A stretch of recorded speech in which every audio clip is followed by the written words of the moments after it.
Okay, so these are both tune-up balls, yoga tune-up balls. This is the plus and this is kind of the original side, and they're just a little bit um, bigger or smaller than the other one. For the shoulder rolling, I like to use the plus, and I'll use one at a time. And the idea is that like oftentimes like our daily living activities bring us forward. And so all this musculature gets kind of tight and this gets put on stretch and it gets weak.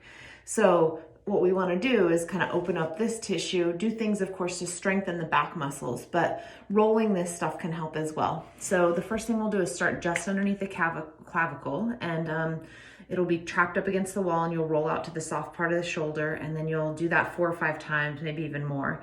And then roll 1/4 turn lower than that and you'll roll lower again, horizontal to the floor.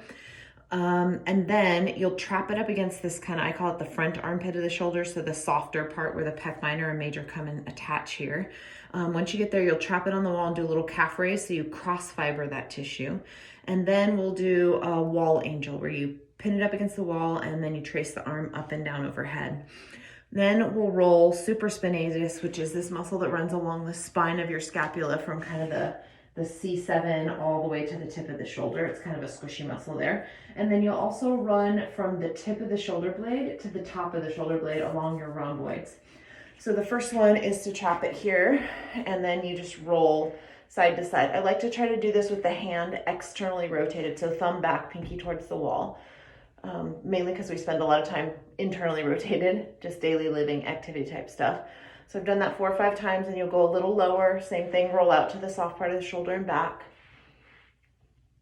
And then once you've done that, you'll pin it right at the soft part of the shoulder, walk your feet back away from the wall, and just do a little calf raise so it goes up and down, up and down, up and down over that tissue.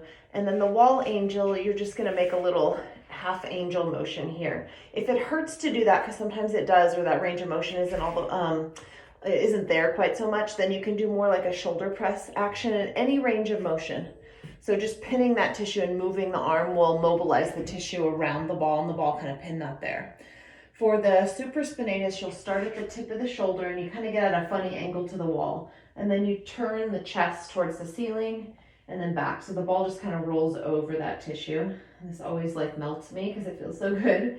And then you can stop when you're close to the cervical vertebrae towards the spine. And you're going to roll in between the shoulder blade and the spine along the rhomboid. You'll get some spinal erector muscles as well. And you just do a little mini squat here, up and down, up and down, up and down.